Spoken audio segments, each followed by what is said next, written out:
Exotics, exotics, exotics. I love exotics, you love exotics, we all love exotics. And with season 13 of Destiny 2 less than a month away, thank God, I thought this would be a perfect time to discuss some of the best exotics in the game currently, while at the same time giving you plenty of time to get your hands on any of them that you may be missing.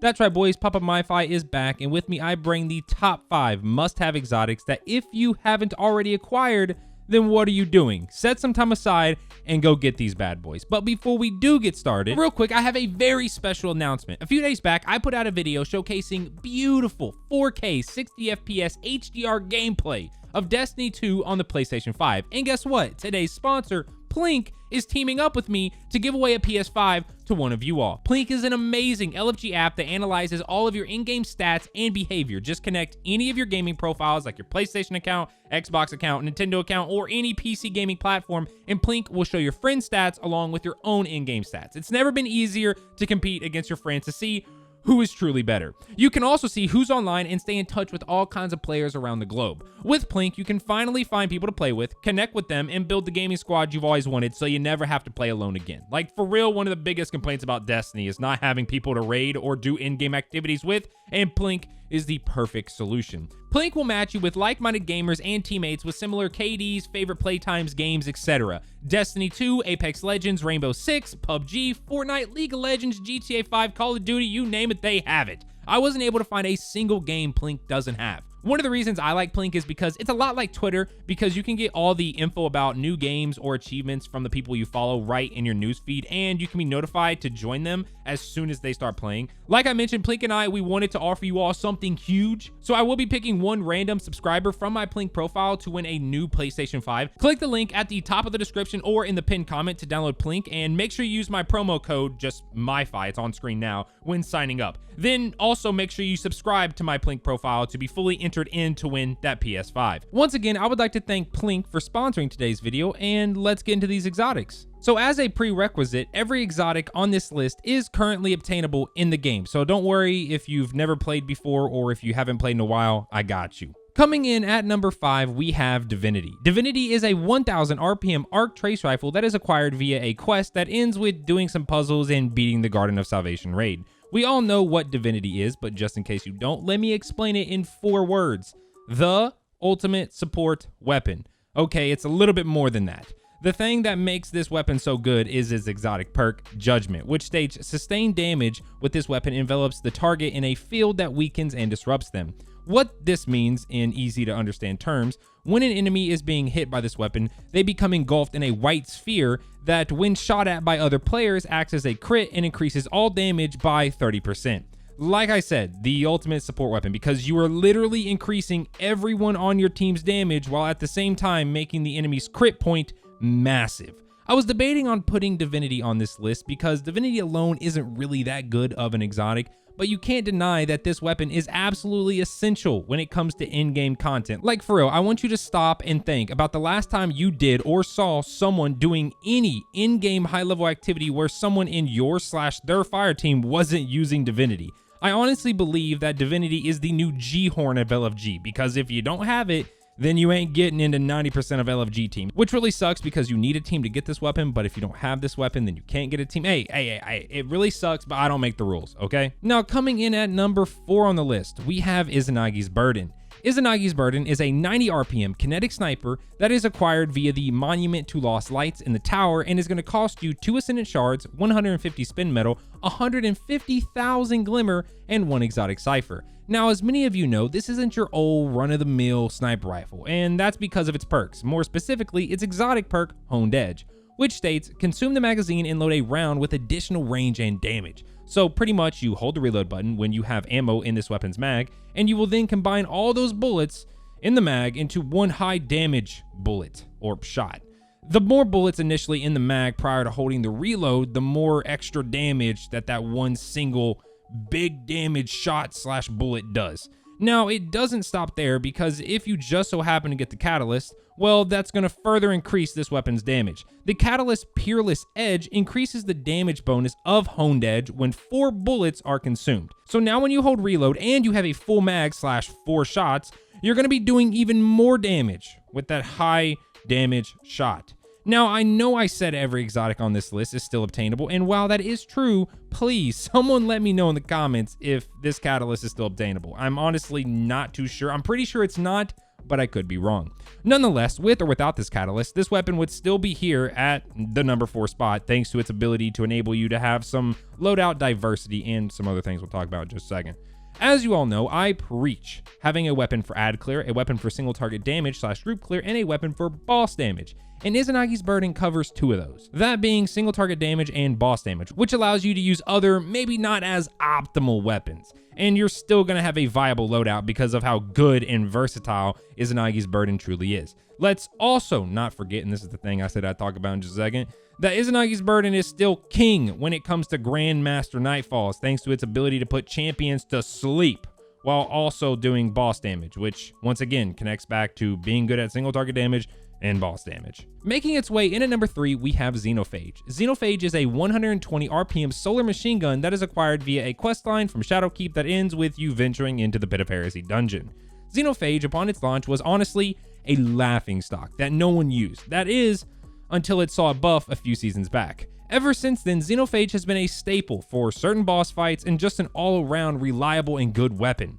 Xenophage can't do precision damage, but it makes up for that in the fact that it literally shoots, and wait for it, explosive bullets. Yeah, I'm not kidding. The exotic perk Pyrotoxin rounds, God, I can't pronounce anything nowadays, states fires high-powered explosive rounds, which is another reason as to why it's used by so many people. Because it can't do precision damage, that means you don't have to worry about aiming for a tiny little crit spot on a moving boss, and you can just sit back and let this thing bang.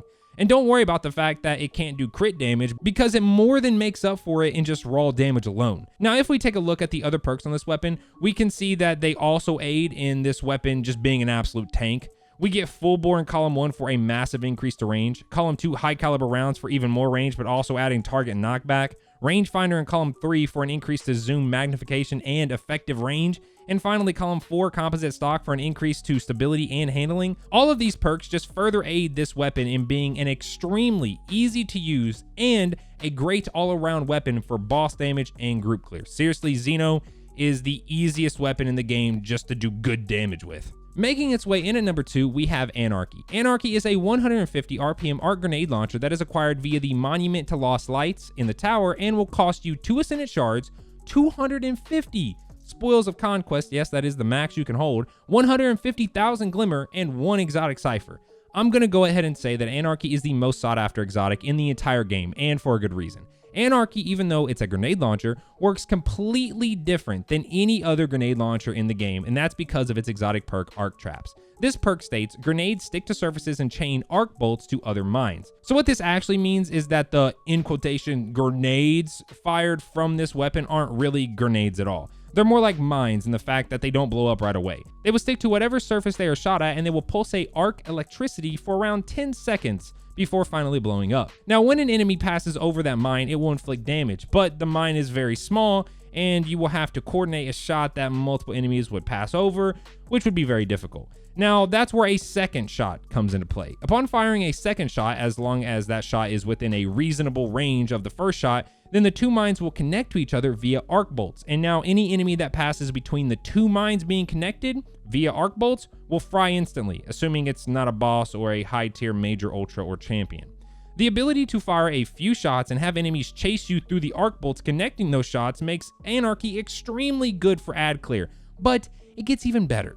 Where Anarchy really shines is when used for boss DPS. When you fire a single shot at a boss, it will damage that boss for a little over 7,000 damage every second. And if you fire another shot right after the first one, the 2 will connect, and now the boss will be taking over 14,000 damage per second. Those shots on the boss will last for around 10 seconds, and during those 10 seconds, you can use another weapon to do even more damage. Anarchy is just free extra DPS in the background that you only need to pull out once every 10 seconds to fire a few shots. Speaking of a few shots, I should probably also mention that sticking more than 2 shots on the boss or enemy will not yield higher damage, so don't spam an entire magazine thinking it's doing more damage, because trust me, it isn't. If you don't have Anarchy and you're currently saving up your spoils of conquest to get something that is an Anarchy, don't, okay? Just don't. Anarchy should be your #1 priority.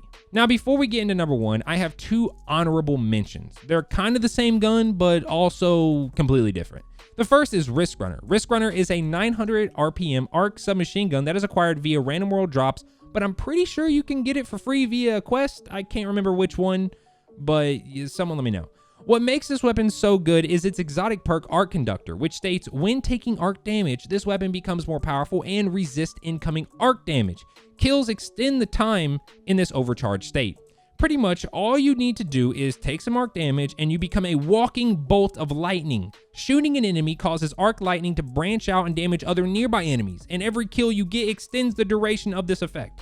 Also, did I mention that you become shielded and bullets just magically appear back in the magazine while this overcharged state is active? Yeah, it's pretty nutty. The other honorable mention is Trinity Ghoul. Trinity Ghoul is an arc bow that is acquired via random world drops. Now, what makes this bow so special is its exotic perk, Lightning Rod, which states when you land a precision shot, the next shot will have chain lightning capabilities, aka the next shot is going to wipe out every enemy within a 10 feet radius from where it hits. And if you continue to land precision shots, even with the arc shot, you will keep getting that arc shot back, but it gets even better. Remember how I just said you can keep getting that arc shot back as long as you keep hitting precision shots? Well, if you get the catalyst, you don't even need to do that. The catalyst for Trinity Ghoul states Lightning Rod now triggers from any arc damage final blows, meaning all you gotta do is get an arc kill, which can come from your abilities or just the bow itself, and the perk Lightning Rod will activate. And like I just said, with Lightning Rod active, one shot with this bow will clear all enemies within a 10 feet radius from where the shot hits, which makes keeping Lightning Rod active indefinitely a breeze. Now, making its way in at #1, we have, drumroll please, the Lament, or as people have memed me for calling it, the Lament. Okay, I know it's the Lament. The Lament is a solar sword that is acquired via an exotic quest. Getting into the perks. Column 1, we have Jagged Edge for an increase to impact but a decrease to magazine and ammo capacity. Column 2, Enduring Guard for an increase to efficiency and inventory size. Column 3, Tireless Blade, which grants sword ammo for every other powered sword kill. Column 4, Revved Consumption, which grants the wielder health on damaging a combatant. Then finally, the exotic perk and the perk which makes this the best exotic in the game, Banshee's Well, which will allow you to rev the sword like a chainsaw. Yes, I'm talking Gears of War style. When revving the sword, you do increased damage, you bypass shields, and you have anti-barrier shield piercing capabilities. You also get stacks of Banshee's Well when you deal damage while revving, and the more stacks you have, the more damage you do. So, when this sword is used normally, it's not really anything special, besides healing you whenever you deal damage. But when you start doing damage with the blade revved, that's when things start to get a little crazy. When doing damage with the blade revved, you gain stacks of Banshee's Well. The more stacks you have, the more damage you do per hit. Banshee's Well stacks cap at ×9. So the goal, when trying to do the most damage with this weapon, is to rev the blade, do 3 light attacks, or just get to Banshee's Well ×9, then finish it up with a heavy attack. This will yield enormous amounts of damage. I'm talking like 80,000 plus DPS. It's actually crazy. This combo will one-shot every low-tier ad, every major ultra, and borderline every champion in the game. Then if a fire team of 3 does this a few times to a boss, well, that boss is getting deleted, assuming it's not health gated. I can't stress how good this sword is and how essential it is for you to get it. The Lament literally deleted Atrax on day 1 Deepstone Crypt with contest modifier on. That should tell you how god tier this sword is. It's crazy strong, crazy good, and you're crazy if you don't go out and get it. And the final thing I'll say is the Lament is a sunset-proof falling guillotine. And there we have the top 5 exotics currently in the game that I highly recommend getting before Season 13 starts in less than a month. But how did I do? Did I mention all the exotics you would have, or is there an exotic you think I'm sleeping on that I need to try out? Let me know in the comment section. And finally, twitch.tv/myfi with an underscore at the end is where you can find me live every Monday, Wednesday, Friday, and sometimes on the weekends. I play mainly Destiny 2 over there, so if you'd like a spot to hang out or maybe ask a few questions, then that's where you can. If you enjoyed the video or found it helpful, then feel free to subscribe. We're on the road to 100K and we're coming in hot. If you like this video and you want to see more, then feel free to drop a like, and I will catch you all in the next one. Peace.